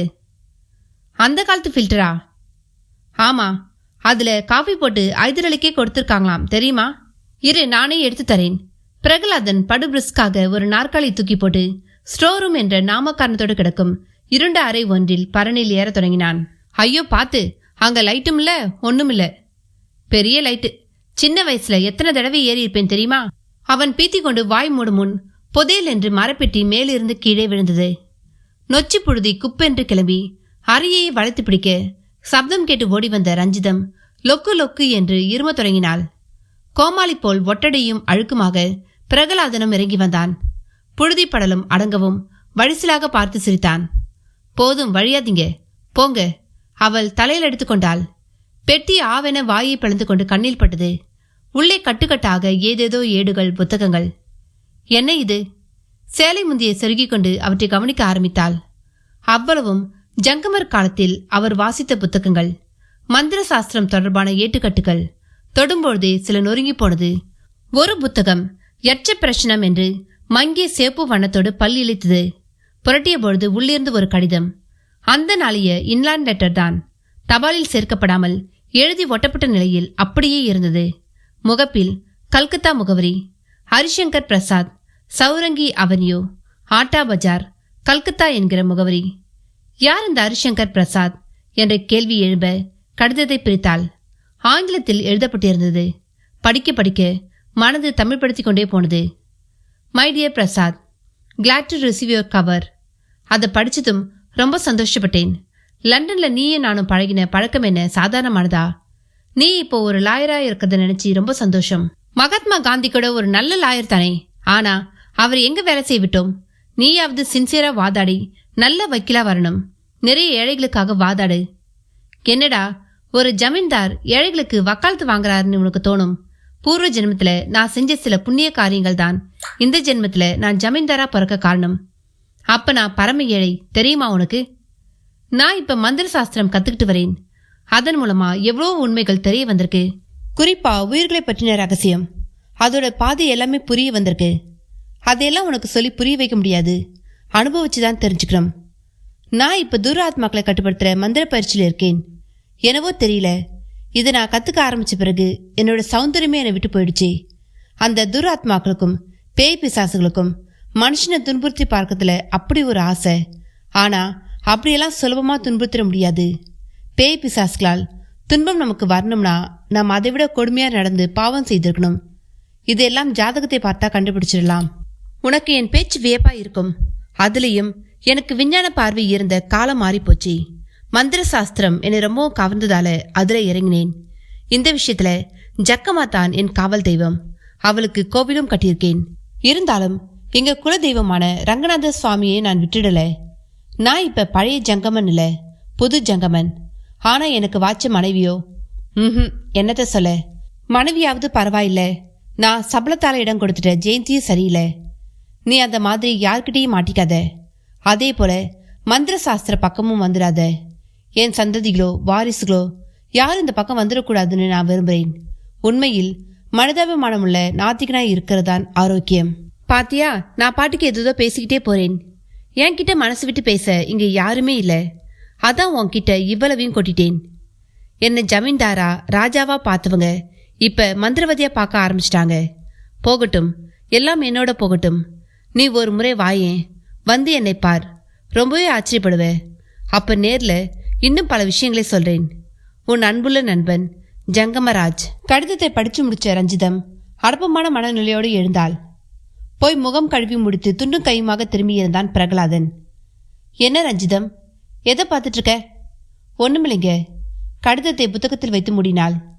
பெட்டியில் என்ன இருக்கு? எல்லாம் தாத்தா காலத்து புத்தகங்க, தொடரதே இல்லை. தொடாதீங்க, அதான் நல்லது. சட்டென்று எப்படித்தான் அப்படி சொல்ல தோன்றியதோ. என்ன சொல்ற நீ? ஒண்ணுமில்ல, இன்னொரு தடவை இதை தொடரேன்னு ஏறி விழாதீங்கன்னு சொல்ல வந்தேன். சமாளித்தாள். சரி சரி, காஃபி கொடு. இதோ என்றபடி அந்த கள்ளிப்பெட்டியை மூடினாள். வந்து கவனித்துக் கொள்கிறேன் என்றபடி வெளியே வந்தாள். சமையல் கட்டி எட்டிய போது ஃபில்டர் நன்றாக இறங்கி டிகாஷன் வாசம் மூக்கை தூக்கியது. அங்கு அந்த வீடுதான். எவனோ ஒருவன் கை காட்ட துளசி மாமா அந்த குடிசை வீட்டை நோக்கி நடக்க ஆரம்பித்தார். உள்ளிருந்து இருமல் சத்தம் கேட்டது. வெளியே ஒரு அழுக்கு பெண் கிடிசல் புடவையோடு தெரிந்தாள். இங்க அரண்மனையில் வேலை பார்த்த காத்தமுத்துங்கிற ஆளு இருக்காரா? என் தாத்தா தான். ஆறு நீங்க? அவள் கேள்விக்கு பதில் கூறாதபடி வாயிலில் தொங்கும் சாக்கை விலக்கி கொண்டு உள்ளே பார்த்தபொழுது துளசி மாமாவிற்கு கண்கள் ரெண்டும் கரித்து போயிற்று. அத்தியாயம் 18. கரித்த கண்களோடு துளசி மாமா முகத்தை சுழித்து கொண்டு திரும்பினார். அந்த பெண் அவரை புரிந்தது போல் பார்த்தாள். என்ன ரொம்ப நாறுதா? தாத்தாவோட ஒரே ரோதனை. சீக்கிரமா போய் சேர்ந்தாராச்சும் பரவாயில்ல. வயசு 106 போகுது. கிழடு போவாம உசுர வாங்குது. அவள் பேச்சை தொடர்ந்து இருமல் சப்தம். யாரோட பிள்ளை பேசிட்டு இருக்க? காத்தானின் குரல் சாக்குப்படப்பை தாண்டி துளசி மாமாவை தாக்கிற்று. ஆனா கிழடுக்கு இந்த வயசுலயும் காது நல்லா கேக்குது பாத்தீங்களா? ஆமா சாமி, நீங்க யாரு? அந்த பெண் கேட்டபடி ஒரு தினசாக பார்த்தாள். நான் அது உங்க தாத்தாவாது? ஆமா, நீங்க யார் சாமி? நான் உங்க தாத்தா வேலை பார்த்த ஜமீனை சேர்ந்தவன். அடியாத்தி, தாத்தா ஜமீன்லயே வேலை பார்த்துச்சு? அப்பனும் ஆயும் கட்டட வேலை பார்க்காக அதுக்காக போயிட்டாங்க. நான் வீட்டுக்கு காவல். ஆமா, நீங்க என்ன விஷயமா வந்தீங்க? ஒண்ணுமில்ல, உங்க தாத்தாவோட கொஞ்சம் பேசணும். அதோடையா? வாங்க வாங்க. அந்த பெண் சடக்கென்று படுதாவை தாண்டி கொண்டு அந்த பக்கமாக போனது. பெருசு, உன்னையை பார்க்க ஒருத்தர் வந்திருக்காரு, ஜமீன் ஆலாம். குரல் கேட்டது. தொடர்ந்து திரும்ப சாக்குப்படுதாவை விலக்கி கொண்டு வெளியே பார்த்து துளசி மாமாவை அழைத்தது. மாமா தயங்கி தயங்கி படுதாவுக்கு அப்பால போய் அந்த கிழவன் முன் நின்றார். கை காலெல்லாம் குஷ்டம் பாவித்த நிலையில் பீலை கண்களுடன் தெரிந்த கிழவன் காத்தான் படபடப்பான விழிகளுடன் துளசி மாமாவை படுத்தபடி பார்த்தான். எழுந்து உட்கார முயன்றான். ஆனால் யாராவது உதவினால்தான் அவனால் எழுந்து உட்காரவே முடியும். அப்படி ஒரு அழுகிய உடல்நிலை, துர்நாற்றம். ஐயோ, என்ன ஒரு கொடுமை! வேண்டாம் வேண்டாம், படுத்தே இரு. என்னை தெரியுதா? மாமா துண்டால் மூக்கை மூடிக்கொண்டு கேட்டார். தெரியலீங்களே. நான் ஜங்கம நாயக்கரோட மச்சினன். நான் நாயக்கர் உறவா? உட்காருங்க. இருக்கட்டும். ஆமா, எப்ப இருந்து இப்படி? திக்கி திணறி ஏதோ சொல்ல வந்த கிழவன் முடியாதபடி ஆகி குலுங்கி குலுங்கி அழத் தொடங்கினான். மாமா புரிந்து கொண்டு சமாதானம் செய்யக்கூட பிடிக்காதபடி பயத்தோடு அவனை பார்த்தார். ஜெயதேவன் சொன்னதுதான் எத்தனை பெரிய உண்மை! அந்த ஜக்கம்மாவின் பிரதிமையை தொட்டு தூக்கி கிணற்றில் போட்டதற்கு இப்படி ஒரு தண்டனையா? கடவுளே, நல்ல வேளை உயிரோடாவது இருக்கிறானே. இந்த நிலையில் அந்த நாள் சம்பவங்கள் ஞாபகத்திலிருந்து அதை சரியாக இவனால் சொல்ல முடியுமா? அதில் நாள் கிழமை திதியை எல்லாம் துல்லியமாக உணர முடியுமா? சந்தேகமும் பயமும் மாமாவின் கண்களில் மின்னிற்று. அழாதே காத்தான். என்னை உனக்கு ஞாபகம் இல்லாட்டியும் உன்னை எனக்கு நல்ல ஞாபகம் இருக்கு. சந்தோஷம் சாமி. சாவு வராம என்னை பாடாப்படுத்திட்டு இருக்கு. என்ன விஷயம் சாமி? திக்கி திணறி காத்தான் கேட்டு முடித்தான். மாமாவும் அவனிடமிருந்து நடந்ததை கறக்க தயாரானார். அதற்கு தோதாக அவன் தலைமாட்டருக்கே சங்கடப்பட்டு கொண்டு சம்மணமிட்டு அமர்ந்தார். ஆமா, அந்த ஜக்கம்மா சிலையை தூக்கி கிணத்துல போடுறது நீதானே? மிக நேராக விஷயத்தை தொட்டார். ஆமா சாமி, அதான் இப்ப அனுபவிக்கிறேன். நான் மட்டுமில்ல, நாதமுனி கொண்டியப்பனு 2 பேரும் கூட சேர்ந்துதான் தூக்கி அது கிணத்துல போட்டோம். அதுல நாதமுனி பைத்தியமாகி தெருவிலேயே சுத்தி லாரியில் அடிபட்டு செத்து போனான். கொண்டியப்பனை தேன் குழவிங்க கொட்டி உடம்பு வீங்கி துடிச்சே செத்தான். நான் இப்படி குஷ்டம் பிடிச்சு சாவாம செத்துட்டு இருக்கேன். அவன் ஞாபகத்தோடு சொல்ல தொடங்கினான். அந்த பெண் ஓடிப்போய் கரிசனமாக டீ வாங்கி வந்திருந்தது. அதை துளசி மாமா எதிரில் நீட்டும் பொழுது மாமாவுக்கு சற்று இதமாக இருந்தது. உன் தாத்தாவுக்கு இதை கொடு, எனக்கு வேண்டாம் என்றார். மாட்டேன், அதை தொடக்கூடாதுன்னு என் அப்பு சொல்லியிருக்கு என்று அதிர்ச்சி அளித்தது அந்த பெண். மாமா என்னவோ போலாகி தானே காத்தானுக்கு டீயை புகட்ட தொடங்கினார். காத்தானிடம் பரவசம். சாமி சாமி என்று நெகிழ்ந்து போனான். பின் டீயை குடித்துவிட்டு அன்று நடந்த சம்பவத்திற்கு அவர் இழுக்க தொடங்கினான். கண்கள் செருக, மார்பு படப்படக்க, நிகழ்காலத்திலிருந்து கடந்த காலத்திற்குள் அவள் நுழைந்த தினம், நிலவை ஆகாயம் தற்காலிகமாக விழுங்கி ஏப்பமிட்ட ஒரு ஆடி மாதத்து அமாவாசை நாள். அள்ளி பார்த்த நல்லூரிலிருந்து வந்திருந்த கோச்சு வண்டியிலிருந்து ஜமீன் அரண்மனையை பார்த்தபடியே இறங்க தொடங்கியிருந்தார் பொன்முடி வேந்த நாயக்கர். எதிரில் காட்சியளித்த வேலையாட்கள் அவ்வளோ பேரும் கருப்பு வெட்டியும் மஞ்சள் துண்டுமுமாக முதல் பார்வையிலேயே ஒருவித மிரட்டலை அளித்தார்கள். நாயக்கரை பார்த்துவிட்டு ஓடி வந்த பெரியண்ணனும் அவருக்கு அதிர்ச்சி அளித்தான். அவன் உடம்பிலும் கருப்பு வேட்டி மஞ்சள் துண்டு. ஆண்டே வாங்க, ஆண்டே வாங்க என்றபடி அவர் எதிரே துண்டை இடுப்பில் கட்டியவனாக தரையில் விழுந்து சாஷ்டாங்க நமஸ்காரம் செய்தான். நாயக்கர் அவனை இடுங்கிய விழிகளுடன் ஒரு தினசாக பார்த்தார். அந்த பார்வையில் 1000 கேள்விகள். உள்ள வாங்க ஆண்டே, உள்ள வாங்க. அவன் முகமன் வாசிக்க ஆரம்பித்தான். பொன்முடி வேந்த நாயக்கரும் திகட்டலோடு அந்த ஜமீனின் பளபளப்பான வராண்டாவில் கால் பதித்து நடக்க தொடங்கினார். அவருக்கு முன்னால் சற்று குறுகலான உடலோடு பெரியண்ணன் நடைபோட்டபடி திரும்ப திரும்ப அவரை பார்க்கலானான். என்னையா இது வேஷம்? நாயக்கர் அவனுடைய பார்த்தபடி கேட்க, இது இது இன்னைக்கு நம்ம அரண்மனையில் ஒரு பூசைங்க. அதான் சாஸ்திரப்படி ராஜா எங்களை எல்லாம் கருப்பு உடுத்திக்க சொன்னாரு. பூஜையா? என்னையா பூஜை? அது அது அவன் மிடர் கட்டினான். தனக்கு சொல்ல தெரியவில்லையா, இல்லை பயமா என்பதை அனுமானிக்க முடியாத நிலையில் அவன் தவித்த பொழுது காதில் தொம் தொம் என்று மத்தள சப்தம் கேட்டது. கூடவே நாகராவின் சப்தமும் தந்துபியின் இழைவும் சேர்ந்து கொண்டு காதை விடக்கிவிட்டது. என்ன சப்தம்? ராசா ஜக்கம்மா கோவிலுக்கு போயிட்டு வரார். இன்னைக்கு ஆடி அமாவாசை ஆச்சுங்களா, அதான் விசேஷ பூஜையெல்லாம் பண்ணிட்டு வராரு. சொன்னபடியே பர்மா தேக்கிலான கைப்பிடி வளைவுள்ள மாடிப்படியில் ஏறலானான். படி முழுக்க சிவப்பு சாயம் போட்ட தேங்காய் நார் கம்பளம். படி ஏறி மேல் பாகங்களில் நடந்து ஒரு அறைக்குள் நுழைந்தான் பெரியண்ணன். ஆமா, எங்க கூட்டிட்டு போற என்ன? அம்மாவோட அறைக்குத்தான் ஆண்டே. நான் ஒன்றும் அங்கே வரல, என் மாப்பிள்ளையை பார்க்க வந்திருக்கேன். வரப்போறதா தகவல் அனுப்பியிருந்தேனே. அதாங்க ராசா, என்னை அனுப்பிச்சு உபச்சாரம் பண்ண சொன்னாரு. எனக்கு உபச்சாரம் நீ பண்றியா? நாயக்கர் அந்த நீயில் அழுத்தம் கூட்டியபடியே நடப்பதை நிறுத்தினார். வெளியில் மத்தள முரசின் சப்தமும் துந்துபி நாகசுராக்களின் முழக்கமும் இப்பொழுது மிக சமீபத்தில் கேட்டது. பக்கமாய் கண்ணில் பட்ட மாடிப்பகுதியின் ஜன்னல் வழியே வெளியே பார்த்தபொழுது அவர் முகம் சாந்து பூசினது போல் சிவந்து போனது. ஜன்னலுக்கு வெளியே ஒரு கூட்டமே கண்ணில் பட்டது. அதில் ஜங்கமரும் அவரை ஒட்டி ஜெயந்தி மங்கலமும் கணவன் மனைவி போல நின்று கொண்டிருந்துதான் அதற்கு காரணம். கூட்டத்திலும் ஏகத்துக்கும் பாமர ஜனங்கள். பொன்முடி வேந்த நாயக்கர் நிலை குலைந்தவராட்டம் பெருமூச்செறிந்தார். பெரியண்ணன் புரிந்தது போல் அவரை சமாதானப்படுத்த ஆரம்பித்தான். ஆண்டே, ராசா இப்ப பழைய ராசா இல்ல, மந்திர தந்திரம்லாம் கத்துக்கிட்டு வராருங்க. அவர் இப்படி மாயம் தந்திரம்னு போறத ராசாவோட அப்பா ஆயியான பெரிய குடும்பத்தார் துளியும் விரும்பல.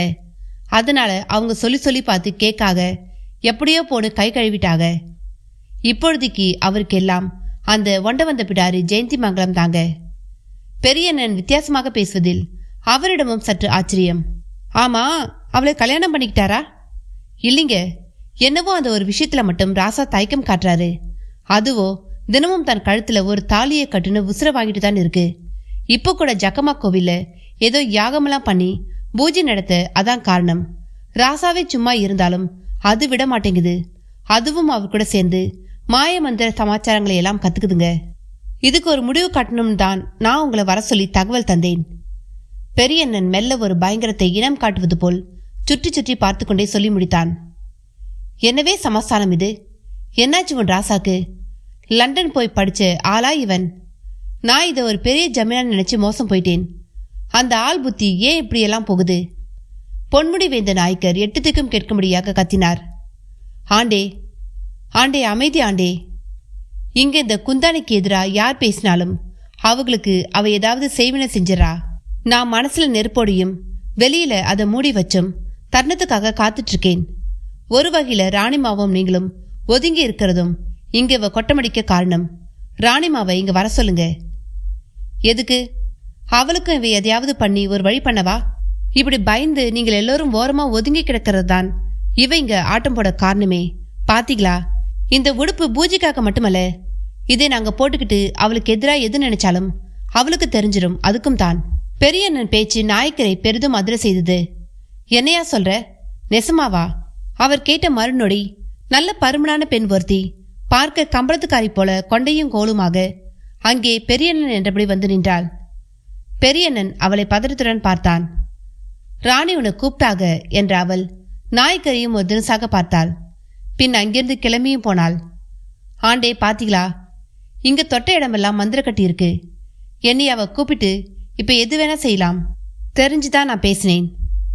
நாங்க இந்த அரண்மனை உப்பு தின்னு ஜீவனம் பண்ணின கட்டைங்க. விசுவாசத்துக்காக உயிரையும் கொடுப்போம். உங்களை கெஞ்சி கேட்டுக்கிறேன், ஒதுங்கி நிக்காதீங்க. என்ன செஞ்சா ஐயாவை மீட்க முடியுமோ அதை பண்ணுங்க.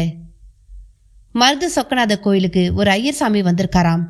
அவர் பேரை சொன்னாலே இந்த ஜெயந்தி மங்கலம் பயப்படுவா. அவரை பாருங்க, நல்ல வழி கிடைக்கும். இதையெல்லாம் சொல்லத்தான் உங்களை நான் வர சொன்னேன் என்ற பெரியண்ணனை பொன்முடி வேந்த நாயக்கர் ஏராளமான அதிர்ச்சியும் குழப்பமாக பார்த்தார். அத்தியாயம் 19.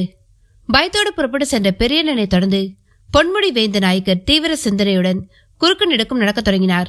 வந்து நெடுநேரம் ஆகியும் ஒருவரும் வந்து எட்டி பார்த்து ஷேப லாபங்களை பற்றி பேசாததும் ஒரு அகதி போல தன்னை அங்கே தவிக்கும்படி செய்து விட்டதையும் நினைத்த பொழுது கோபமும் கொந்தளிப்பும் கைகோர்த்து கொண்டு அவரை வேர்வியில் போட்டு புரட்டி எடுக்க தொடங்கியது. அப்பொழுது ஒருவன் கையில் பால் பழத்தட்டோடு அங்கே பிரவேசித்து அதை ஒரு மோடா மேல் வைத்துவிட்டு, ஆண்டே, இங்கே இலை பார்வீங்களாம், அம்மா வந்த பிறகு பாப்பாங்களாம் என்றான் சாதாரணமாய். அம்மாவா? எந்த அம்மா? அவர் பட்டு என்று கேட்க பதில் சொல்லாமல் அவன் வெளியேற தொடங்கினான். நான் இங்க தங்கி விருந்து சாப்பிட வரல, நான் யாருன்னு தெரியும்ல. எங்கே என் மாப்பிள? நாயக்கர் சீறிக்கொண்டு அந்த அறையை விட்டு வெளியேற தொடங்கினார்.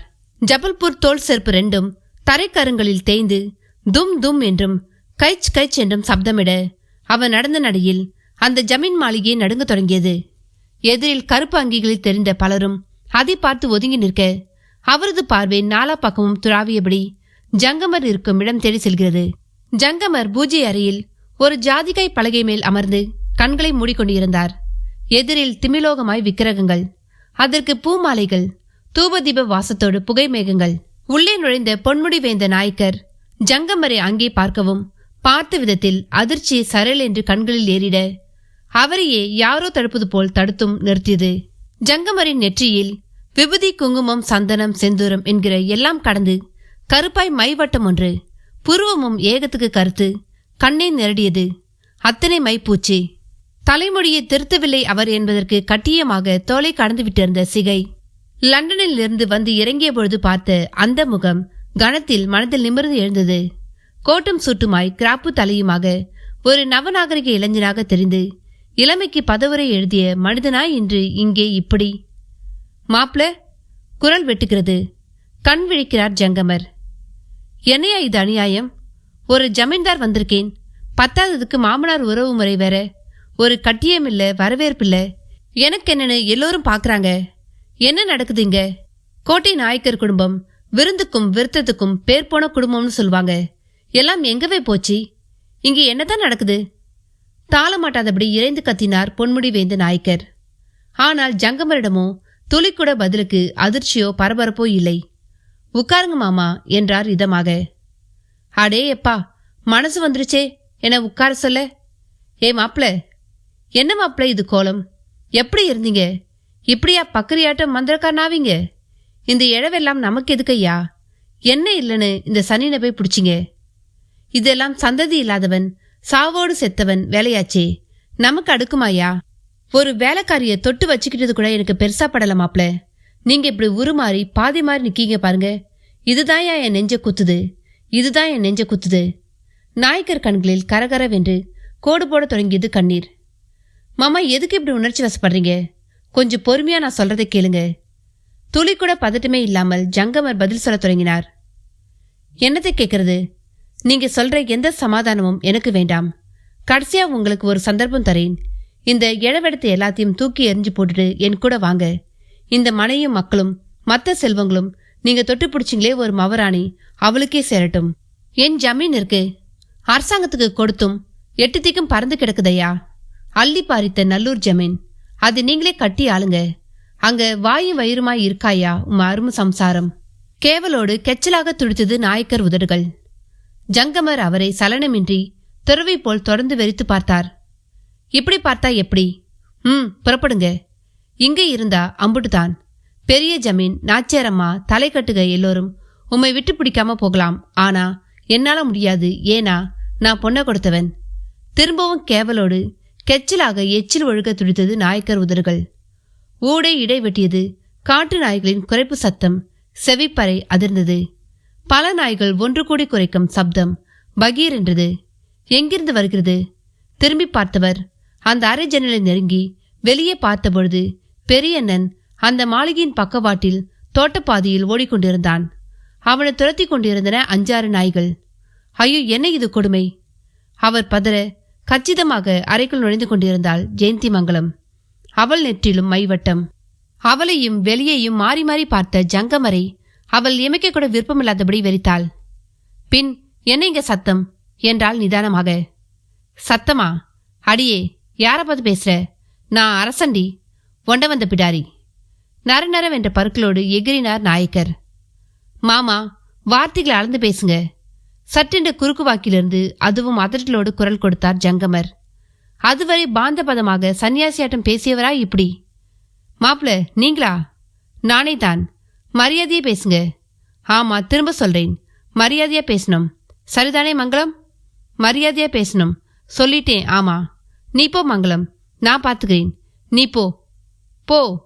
மாமா, மரியாதையை பேசுங்க மாமா. ஆமா. ஜங்கமர் பேச்சு ஒரு தினசாக ஒரு பைத்தியம் பேசுவது போல தோன்ற நாயக்கருக்கு தொண்டை கமறியது.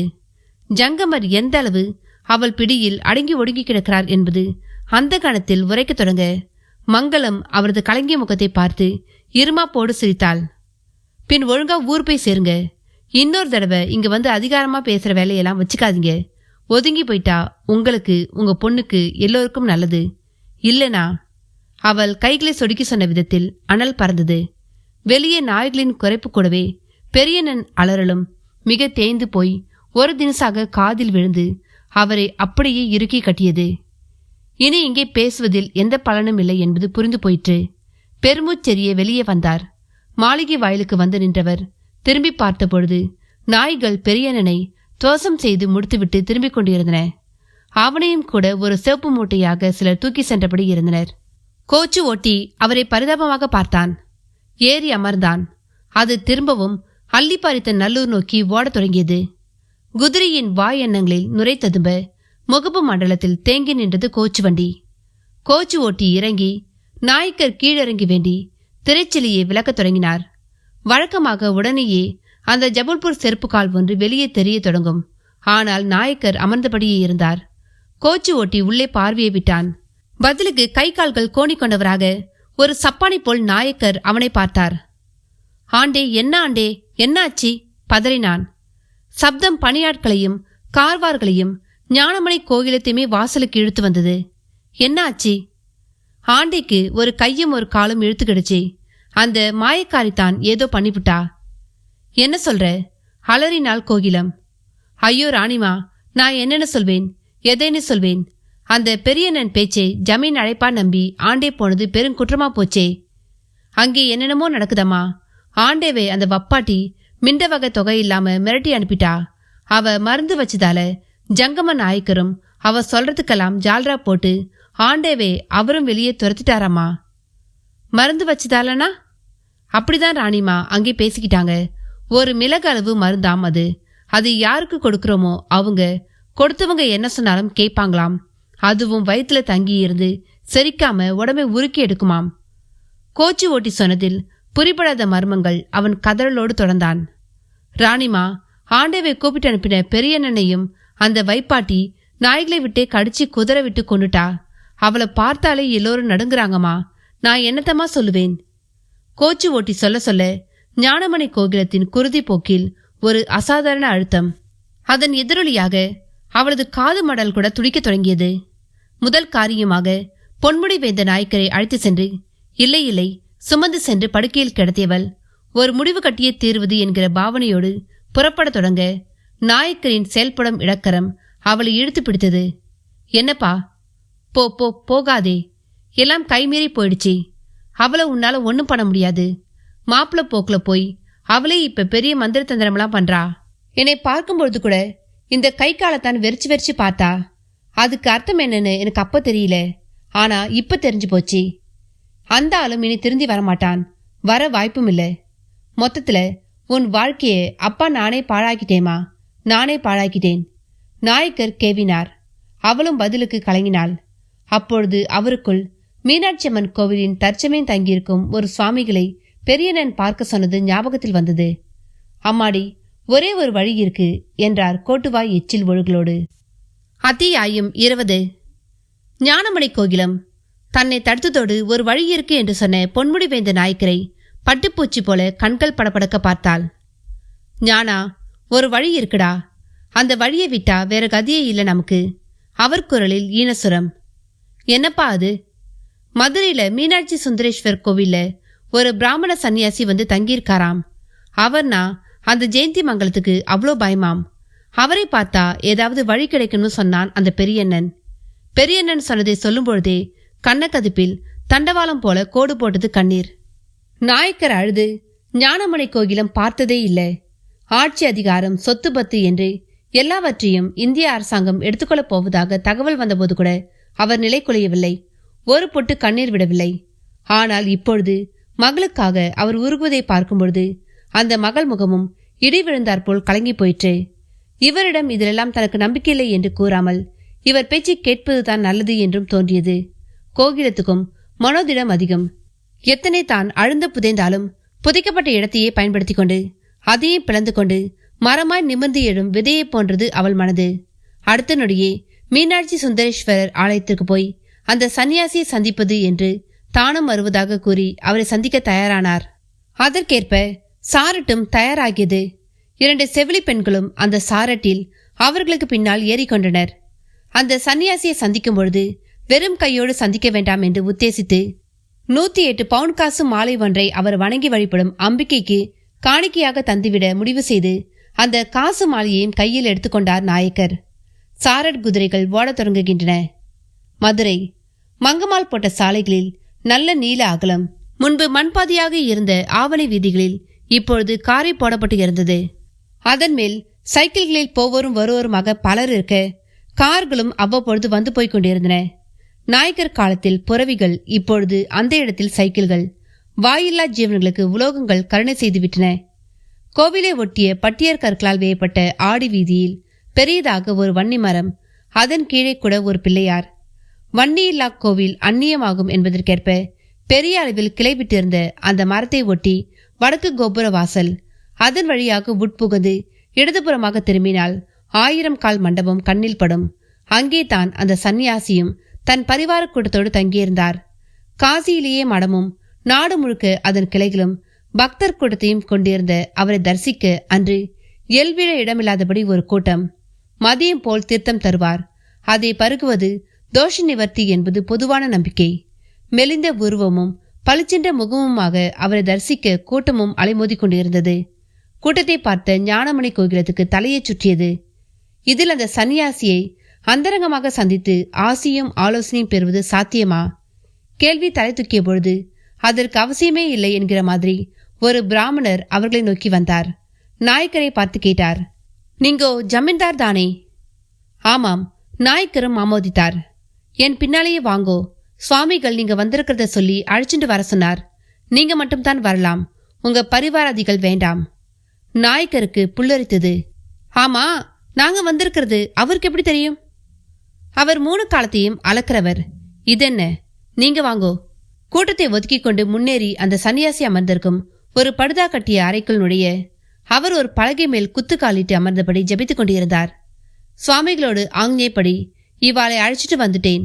அந்த பிராமணர் எச்சில் தெரித்து விடாதபடி வாய் முன் கையை மூடிக்கொண்டு பணிவாய் சொல்லிவிட்டு ஒதுங்கிக் கொள்ள அந்த சன்னியாசியின் பார்வை நாயக்கர் பக்கமும் ஞானமணி கோகிலம் பக்கமும் திரும்பியது.